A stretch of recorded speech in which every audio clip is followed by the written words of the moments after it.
I'm glad we're at the point now where we can say, look, the women have finally gotten the money that they deserve. Maybe a new CBA is ratified. And dude, the NWSL, or the new whistle, as Christian likes to call it, very clearly looks like they're in a position to benefit from a lot of the significant uptick in interest in the league. Big news in US women's soccer. Shout out to our friend Meg Linehan, who is currently severely injured. She broke her leg. No, nursing. She's nursing an injury. She's not severely injured was before she went to the hospital. Okay. She's recovering. She's nursing an I said she was severely injured. Did I say she currently is severely injured? I don't know what I said. It kind of sounded like you were saying that. You see it on her Twitter name there, said left leg. She did break her leg, which is obviously very scary, but she is on the mend and getting better. So good vibes out to Meg Linehan. But this is the news.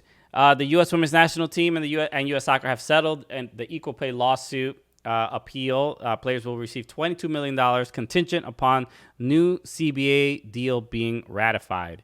So this is, long battle. A long battle. We interviewed the producer of LFG, the HBO documentary about the equal pay, the whole equal pay lawsuit, and this is a huge, this is a huge news. This is huge news because they were fighting this for years. It led to all these think pieces, right?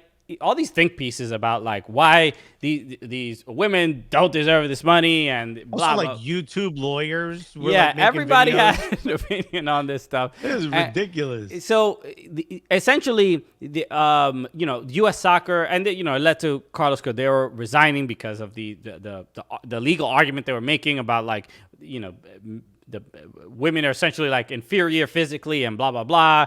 The fact is that U.S. Soccer was making boatloads of cash on the labor that these women were providing and the product and its popularity. They were making tons of money. So essentially, this settlement it pretty much says that any argument of like we weren't making any money or the men were blah blah, blah, and it's like, well, you wouldn't pay $22 million to someone you didn't owe any money to.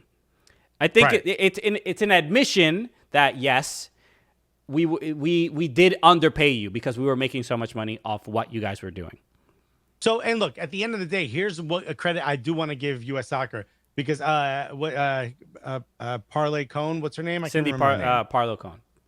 Parlow Cone. Cindy Parlow Cone has stated that they wanted to right this issue. They wanted to correct this issue moving forward.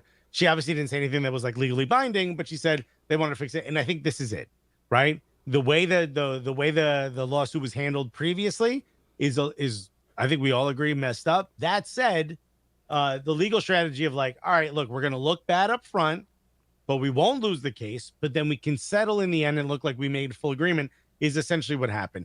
And look, if that means that, the women get the pay that they deserve, then I'm all happy for it. At the end of the day, you got to take a couple of L's to get your win. It's no different than in sports. So they did what they had to do. Congratulations, ladies. You got at least some of the money that you definitely owed. And hopefully this sort of changes how these CBAs are handled moving forward. One of the issues that I thought was so damning for U.S. Soccer was that they would constantly put them under pressure as big tournaments were coming up and almost forcing them to sign or putting them in a bad position so that they would have to sign deals that weren't, as beneficial to them at the end of the day. And people forget this. U.S. Soccer is not a government function, right? And maybe it is in other countries, but here it is not. They are a for-profit organization. So there are rules that they have to follow it's like everyone else. It is non-profit, technically. You know what I mean? Sorry, non-profit, but it is a private organization. Right. It is a non-government function. So at the end of the day, they have rules that they have to follow like any other 501c3, which is a non-profit here in the U.S., just like any of them would have to follow. So putting your contractors sort of under pressure to sign, contracts that don't benefit them or that give them less than what they deserve is not something that is that legally that can be upheld. So I'm glad we're at the point now where we can say, look, the women have finally gotten the money that they deserve. Maybe a new CBA is ratified. And dude, the NWSL, or the new whistle, as Christian likes to call it, very clearly looks like they're in a position to benefit from a lot of the significant uptick in interest in the league. I'm wearing a Gotham FC shirt right now. There's a Women's World Cup coming up in a little less than a year, or no, in exactly a little more than a year, I should say. It's in the summer. And there's going to be huge sort of strides that's going to happen for this women's league. Sort of get this issue out of the way so that it's not hindering that, taking every bit of advantage of that bump and that bounce that's going to happen post World Cup.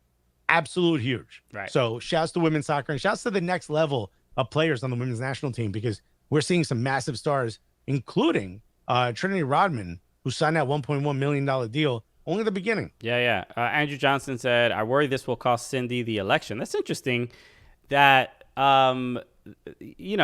this seems like a something that's been long overdue, but it's the people who vote for within American soccer, for U.S. soccer for the president. I wonder if they will. If there will be backlash from a there 100% will from a political sort of standpoint. But this is where Cal Martino failed, because he wanted to win in the court of public opinion. Yo, we don't vote, bruh. Yeah. You got to go shake some hands. Remember that guy who was like, it got leaked that Sunil Gulati and Don Garber took the dinner on the Upper West Side. Yeah. He was like the head of like one of the major voting blocks in Jersey. And he was like, yeah, this girl, she seems like a good candidate. I think I'm gonna vote for the girl. Normally I wouldn't vote for the girl. I mean, just like this mush. These are the people that vote. And Carlos Cordero did the right thing of like, go out, talk to those people. And if I'm being honest, it feels like Sunil Gulati and Dar Garber maybe pushed this other, I can't remember her name, but pushed her out there sort of like the Manchurian candidate, you know what I mean? To like steal all the headlines and cause people to focus on that, which allowed Carlos Cordero to go out and shake some hands and kiss some babies and make some promises to really go out and secure the vote. Yeah. Thomas said U.S. soccer is the most fractured mess of different interests. That's true. We got a big ass country, and it's hard to agree on stuff.